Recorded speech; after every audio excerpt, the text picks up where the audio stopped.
사람들이 살면서 내가 여러 사람들을 만나고 살죠. 만나고 살고 그 만남을 통해서 관계를 맺고 살고 이렇게 온 세상을 사는 사람들의 삶은 관계 속에서 살아갑니다.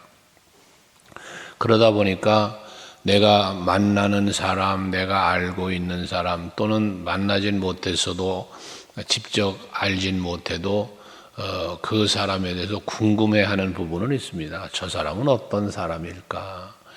내가 만나는 이 사람은 또 어떤 사람일까에 대한 상대에 대한 관심입니다. 그런데 아무런 나와 상관이 없는 사람에 대한 관심을 가질 때도 있지만 또 나와 뭔가 관계가 있는 사람에 대한 관심은 더 많죠. 근데 오늘 여기 세례 요한을 일컬어 놓고 사람들이 여기 사람을 보내서 요한이 누구냐고 물었다는데 이 보낸 사람들은 바리새인이라고 뒤에 말씀하고 있습니다. 바리새인들이 볼 때 세례 요한이 궁금한 거예요. 예수가 누군지도 모르는 저들이 세례 요한은 또 누군가를 궁금해하고 있는 부분에 대한 이야기거든요. 왜 궁금한가? 그가 궁금한 이유가 이들은 메시아를 기다리고 있는 상황이에요. 그러니까 메시아를 기다리고 있는 이들은 혹시나 세례 요한이 우리가 기다리고 있는 메시아일까라는 궁금함을 가지고 있었다는 이야기죠. 근데 실제 예수 그리스도께서 메시아로 오셨지만 저들은 예수를 메시아로 영접하지 않았다고 그랬잖아요. 예수가 메시아인 줄 몰랐다고 그랬잖아요. 알지를 못했다고. 그러면서도 저들은 메시아를 기다렸다는 거잖아요. 세례 요한이 큰가 싶어서 사람들을 보내서 물어본 거예요. 무엇 때문일까? 왜 예수님에게는 당신이 메시아인가를 안 묻고 세례 요한을 물을까라고 생각해 보면 그들이 보는 관점이 있어요. 저들이 바라볼 때 예수를 바라보는 것과 세례 요한을 바라보는 것과 예수님이 공생애를 시작하기 전이니까요. 바라볼 때 세례 요한이 더 메시아처럼 보여지는 거죠. 더 자기들이 생각하는 그리스도라고 생각이 드는 거예요. 그러니까 그에게 관심을 갖고 그에게 묻고 있다는 이야기거든요. 사실 우리들도 살면서 예수께 관심을 갖고 예수를 바라보고 사는 것이 우리들의 올바른 신앙생활이지만 때로는 우리는 예수께 관심을 갖지 않고 엉뚱한 사람, 엉뚱한 일에 관심을 갖는 일들이 참 많아요. 그것이 보면 정치적으로나 또는 사회적으로나 보면 관심이 사람에게로 쏠리는 경우가 있죠. 왜? 이유는 그거예요. 내가 이 사람이 잘 되면 내가 잘 되고 또는 이 사람이 유명하니까 그냥 알고 싶고 궁금하고 이런 부분들이거든요. 정치가들 또는 연예인들 또는 요즘에 스포츠 스타들 많은 관심들이 쏠리죠. 나하고 구원과 관계가 없어요. 어떤 의미에서는 내 삶과 상관이 없는 사람들도 있어요. 그런데 거긴 관심을 가져요. 여러분 우리가 살면서 정말 예수께 관심을 갖고 하나님의 나라에 관심을 가질 수 있는 여러분들이 될 수 있기를 바랍니다. 그게 복된 거거든요. 우리가 알아야 될 것이거든요. 그게. 요한에게 누구냐고 물으니까 요한은 그들의 질문하는 의미를 아니까 내가 그리스도가 아니야. 세례 요한은 자기가 그리스도인 줄 알고 물어보고 있다는 사실을 알고 있으니까 나 아니야 라고 대답을 하잖아요. 계속 묻습니다. 그럼 엘리야야? 아니. 그럼 선지자냐? 아니.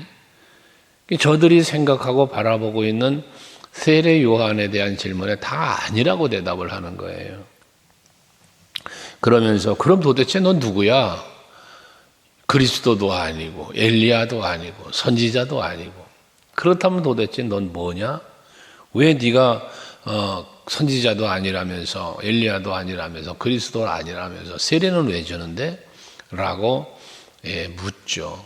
그의 대답은 23절에서 이렇게 말합니다. 이사야 선지자가 말한 것 같이 나는 주의 길을 곱게 하라고 광야에서 외치는 자의 소리로다.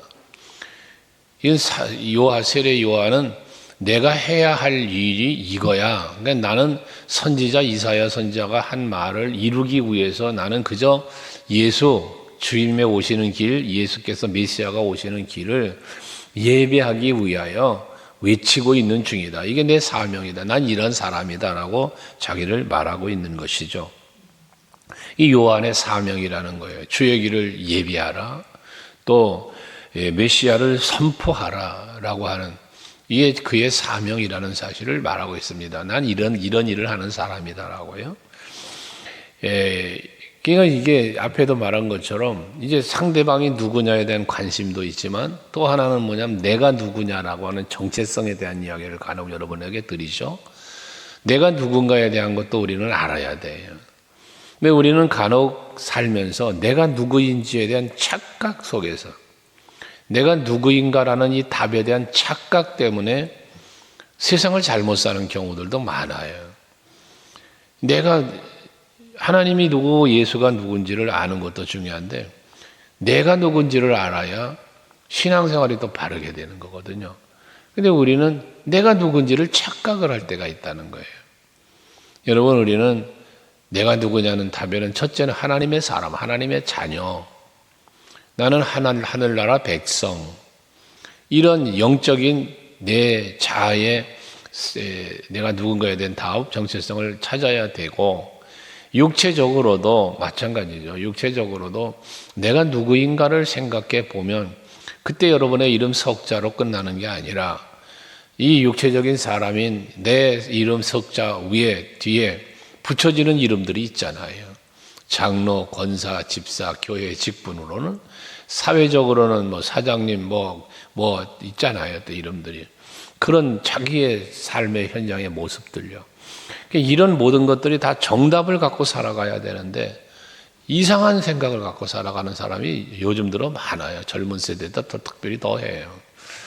그러니까 이런 것 때문에 삶을 어떻게 사나, 허공을 치는 삶을 살고 허황된 삶도 살고 이러는 거예요.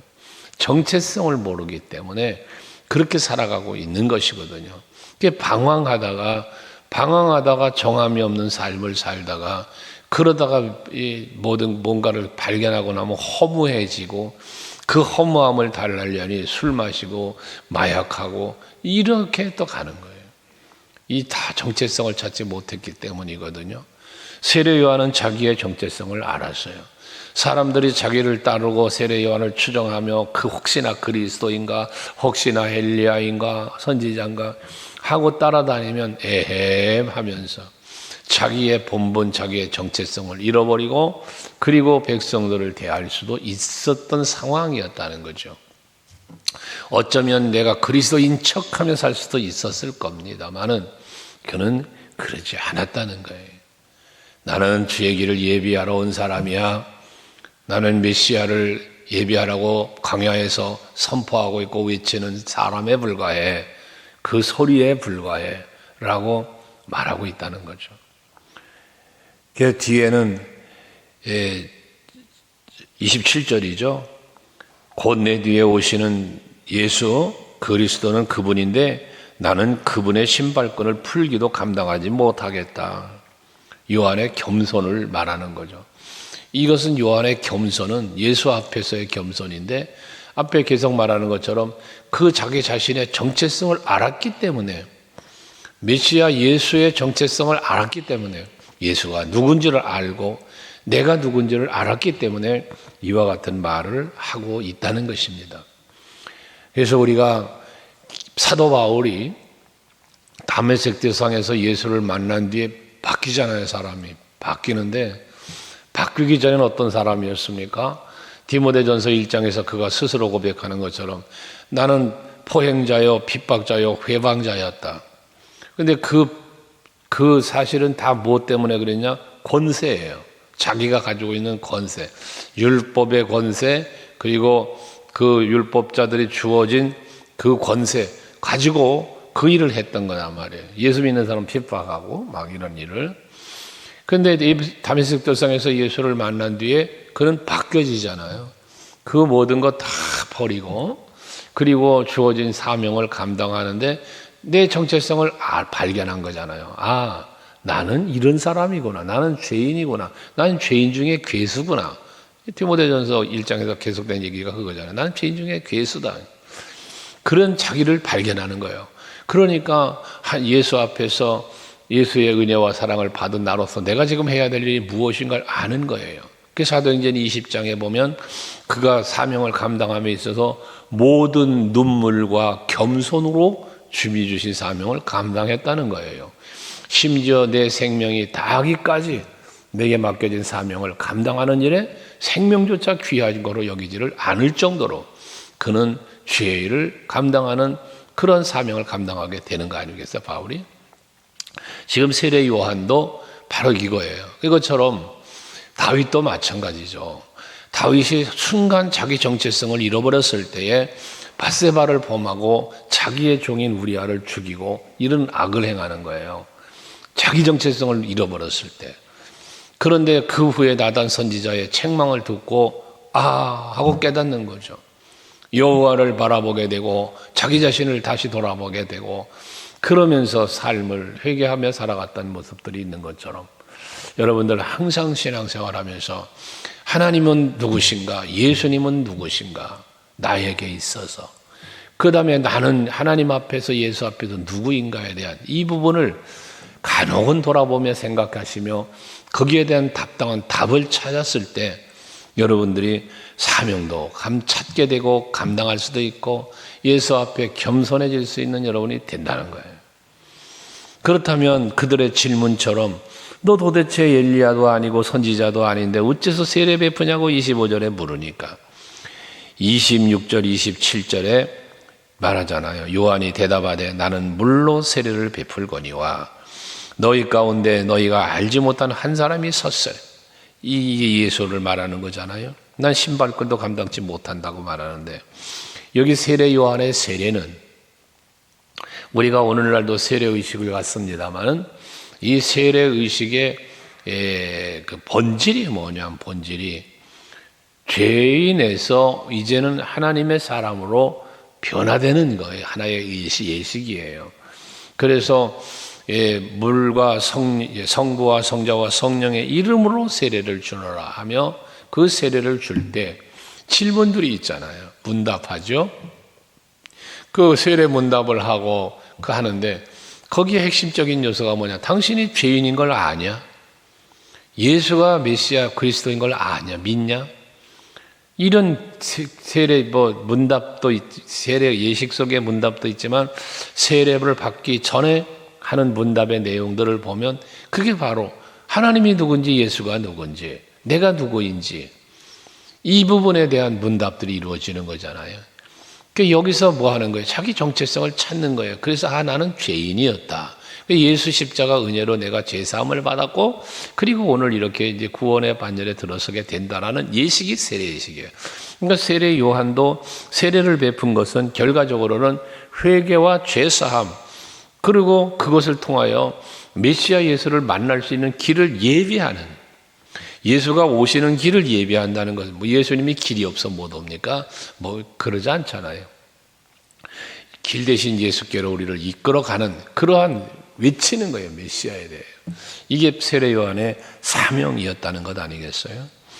이것처럼 우리도 항상 계속 말하는 하나님이 누군지 예수가 누군지 내가 누군지 그것을 찾고 내 사명 찾고 그 사명을 감당할 때 겸손함으로 감사함으로 감당할 수 있는 여러분들이 되셔야 한단 말이에요. 그래 하면서 사역을 세례 요한이 자기에게 주어진 사명을 감당할 때 29절에 보니까 이튿날 요한이 예수께서 자기에게 나오심을 보고 예수님이 세례 요한에게로 나오는 거예요. 나와서 뭐 하는 거예요? 세례 받으시는 거죠. 예수님은 참 하나님이시지만 또한 참 인간이셨다고 그랬잖아요. 그러니까 세례 요한을 통하여 세례를 받으시러 나오시는 거예요. 그때에 세례 요한이 이 나오시는 예수님을 보면서 29절에 보라 세상 죄를 지고 가는 하나님의 어린 양이로다 라고 말씀을 합니다. 세상 죄를 지고 가는 어린 양. 예수님이 이 땅에 오신 것은 많은 사람들의 죄를 대속하기 위하여 십자가에 죽으시려고 오신 분이 예수시잖아요. 그래서 마태복음 20장 28절에 보면 인자가 온 것은 섬김을 받으려 함이 아니고 도리어 섬기려 하고 많은 사람들의 대속물이 되기 위하여 왔노라 라고 말씀을 하시는 것처럼 여기서 세상 죄를 지고 가는 하나님의 어린 양이라고 세례 요한이 표현한 것은 죄에 대한 속죄 제사를 드릴 때 어린 양을 잡아서 속죄의 제물을 드리고 번제를 드리고 제사함을 받는 이러한 일이 있었잖아요. 바로 예수님은 이렇게 속죄의 제물이 되시기 위하여 오신 분이다라고 세례 요한이 지금 말하고 있다는 것이거든요. 대속 제물로. 그런데 그분은 어떤 분이냐? 30절에 보면 내가 전에 말하기를 내 뒤에 오는 사람이 있는데 나보다 앞선 것은 이라고 말합니다. 그가 나보다 먼저 계십니다 라고 했던 사람이 이 사람이다 라고 말해요. 그러니까 예수님은 세례 요한이 먼저 태어나잖아요. 6개월을 먼저 태어나는데 세례 요한이 태어난 뒤에 예수님이 오신단 말이에요. 그런데 세례 요한이 태어났는데 예수님이 뒤에 태어나고 오시지만 그런 나보다 앞서 계신 분이다 라는 세례 요한의 이야기는 세례 요한의 아버지와 어머니가 그 세례 요한을 낳을 때 이불 봉에나 버리시고 그러시면서 이 세례 요한이 태어나고 그 뒤에 예수가 태어나고 그러는 거 아닙니다. 이런 모든 것을 하나님께서 현몽하여 이루시고 주의 사자를 보내어 말씀하셨기에 세례 요한의 아버지 어머니가 알고 있죠. 그러니까 그 사실들에 대해서 세례 요한에게 주지시켜 주었겠죠. 네가 할 일이 무엇이고 네 뒤에 오는 예수는 어떤 분인지를 알려주시지 않았겠어요. 계속해서. 그러니까 세례 요한은 이 내용을 아는 거예요. 그래서 예수에 대한 생각을 갖고 있고 예수에 대한 이와 같은 말을 할 수 있었다는 것입니다. 그리고 앞에서 말한 대로 나는 그의 신발끈을 푸는 것조차도 감당할 수 없는 사람이다. 예수가 누군지를 아니까 그와 같은 겸손이 그와 같은 말과 행동들이 이루어질 수 있었다는 것 아니겠습니까? 창세 전부터 계셨던 그러한 예수. 그러면서 31절에는 나도 그를 알지 못하였으나 그러잖아요. 나도 그를 알지 못하였으나 내가 와서 물로 세례를 베푸는 것은 그를 이스라엘에 나타내려 합니다. 이건 계속해서 세례 요한은 자기 사명은 나를 드러내고 나를 자랑하고 하는 게 아니라 오직 세례 요한은 예수를 나타내고 예수를 선포하고 예수에 대한 이 예수를 위하여 일하는 것이 자기의 일이라는 사실을 계속해서 말하는 것이에요. 그러면서 이제 32절에는 내가 봄에 성령이 비둘기같이 하늘로부터 내려와서 그 위에 머물렀더라 그러잖아요. 세례 요한이 예수님께 세례를 베푸실 때에 일어났던 일이잖아요. 비둘기처럼 성령이 임하시고 이는 내 사랑하는 아들이라 라고 말씀하셨던 이러한 내용을 지금 세례 요한은 이야기하는 거죠. 그러니까 이 예수께 나는 물로 세례를 주었지만 실제 예수께 임한 성령은 세례는 물 세례가 아니라 성령의 세례가 임하고 있다는 사실, 성령이 그에게 임하고 있다는 사실을 선포하는 거예요. 그러니까 예수님의 태어나심도 공생의 시작도 또 공생의 동안 감당하시는 것도 마지막 십자가를 지시는 것도 모두 다 성령의 역사함 속에서 일어나는 일들, 이 되어지는 일들이라는 사실을 세례 요한은 알고 있는 거예요.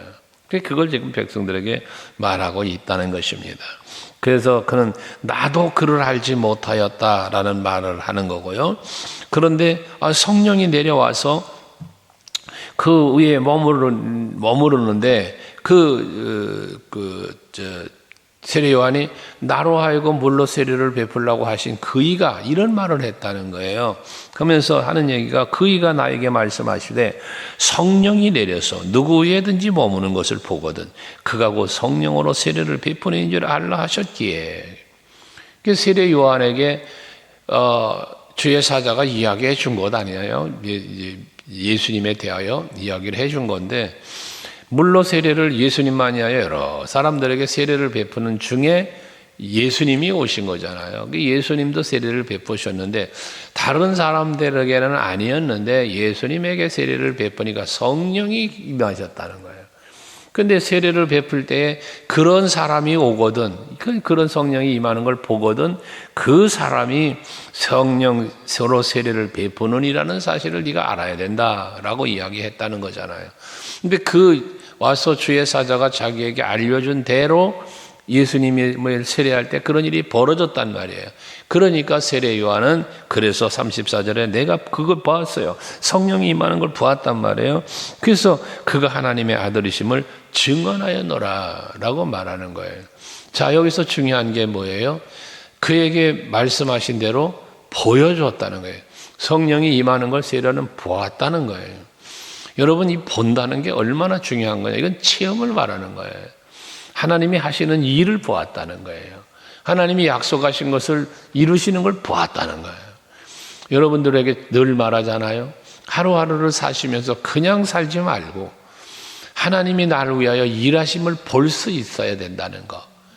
그리고 그냥 아무 생각 없이 사는 게 아니라 교회만 왔다 갔다 하는 게 아니라 언제나 내 곁에 예수가 계시다는 것을 내가 좀 보고 느낄 수 있어야 된다는 거죠. 이게 영성이라고 늘 말하잖아요. 이게 있어야 예수님 덕분에 행복해지고 이게 있어야만 예수님은 어떻게 했을까를 판단하며 산다는 거예요. 근데 이게 없이 살아요. 그러니까 보세요. 바리새인들요, 이 세례요한 만나러 온 사람들이 이거 다 몰라요. 이거를 못 봐요. 근데 세례요한은 본단 말이에요. 세례요한은 믿는단 말이에요. 이러한 차이점들이 있잖아요. 그러니까 여러분들은 앞에서도 묵상했던 바지만 영의 귀가 열리고 영의 눈이 열리고 이게 열려야 돼요.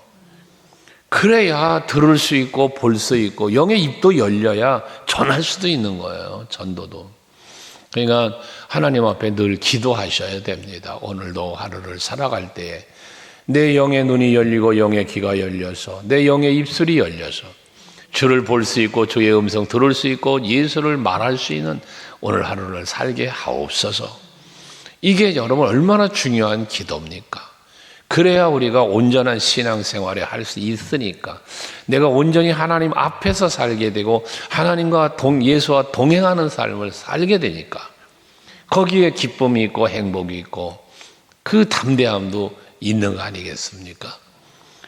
오늘도 여러분 세례 요한처럼 살아보시기 바랍니다. 우리는 이제 재림하실 예수를 기다리니까 사모하며 기다리고 이 사실을 많은 이들에게 전하고 그러면서 오늘도 예수와 함께 동행하는 여러분 될 수 있기를 바랍니다. 기도하시겠습니다.